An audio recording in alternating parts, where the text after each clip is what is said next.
I conquered my biggest weakness. Hi, I'm Olivia Squizzle, and for some reason, a bunch of people in my life were like, "You haven't seen Napoleon Dynamite?" And I was like, "Oh my gosh, it's my one weakness." And they're like, "Yeah, once you watch Napoleon Dynamite, you will be invincible. All your weaknesses will be gone." So I watched Napoleon Dynamite. I don't even know where to begin.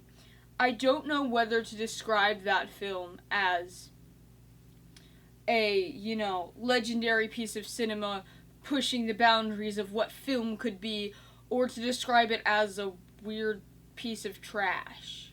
Like, it was genuinely, like, the whole time watching it, I'm like, when's there gonna be a storyline? When's there gonna be a plot? And there just never was. And I was like, the last, like, sort of film review I did was a film called Funny Little Cars, and one of my biggest critiques of it was how there was bad pacing and no ongoing storyline. So watching Napoleon Dynamite, I was like, well, this has the same flaws as Little Funny Cars, right? There's strange pacing and no ongoing storyline, but somehow it didn't feel jumpy. It felt like you're just seeing scenes of someone's life. These raw, awkward moments. There was something so funny about it.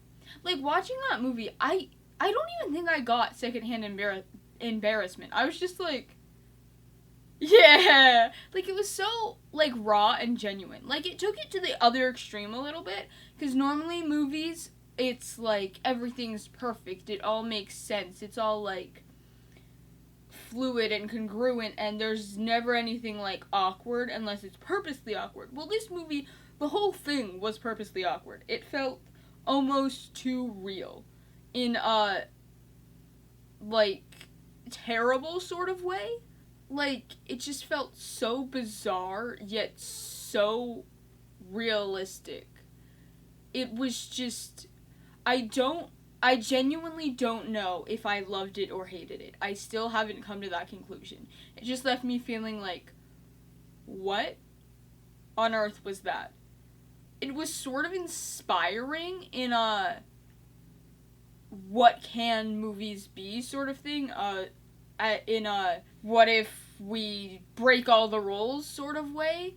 Like, in films, there's certain roles you're supposed to follow of structure of a plot line of a story, and this broke all of them.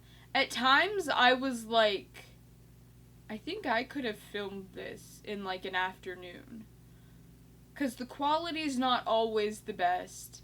There's not that many locations. It's just random scenes that somehow form this sort of story. And because it's not like ongoing storyline where this happens, this happens, this happens, and this happens. It's like this happens and this happens and this happens and this happens. But then somehow it still all builds up to the big dance scene.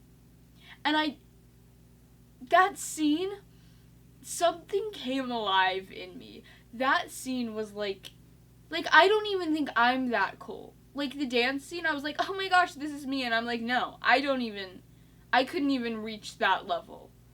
Like, that was above and beyond anything any human has ever done. Like, the dance scene, I was like, this is so me. And then I was like, no, it's not. He's cooler than you. And I was like, wow, he's legendary.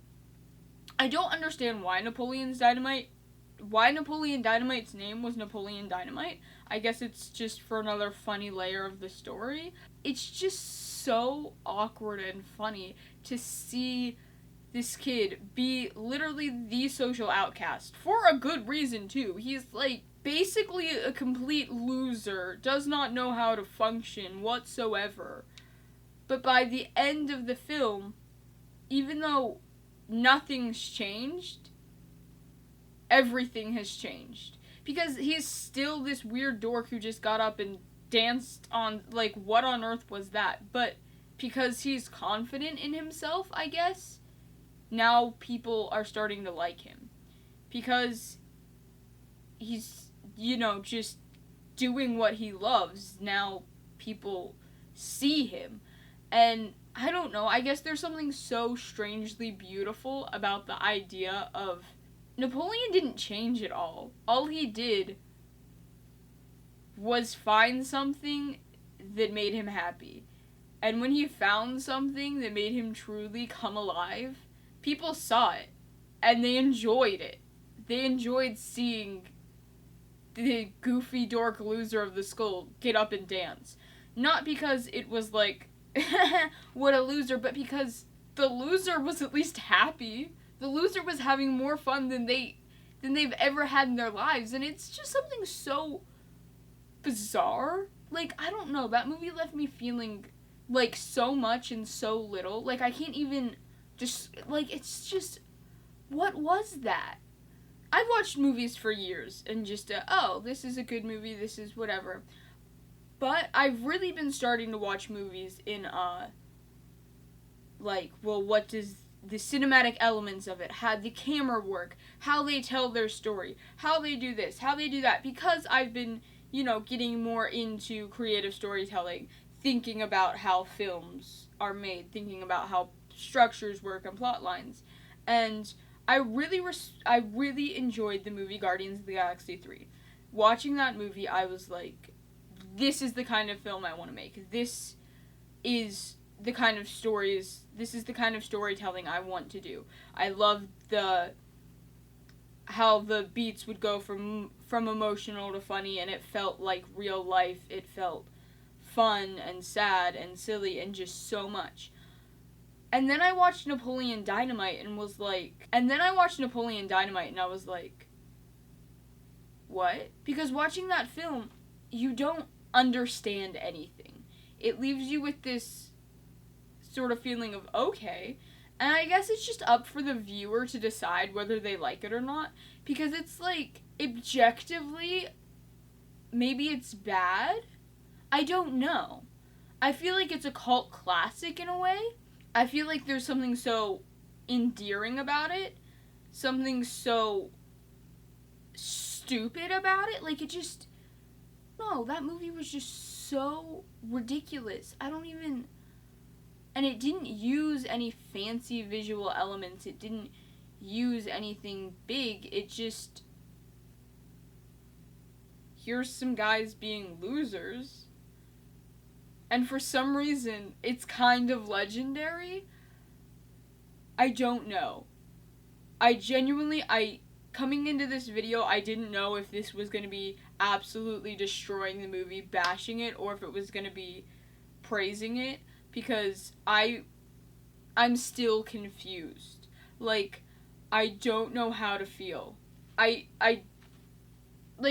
just need to, decide whether this is my new favorite movie and going to be my entire personality, or if that was the dumbest thing I've ever seen. Because I don't think there's any in between. You either appreciate it or you don't. It's like an abstract painting. Some people look at it and they're like,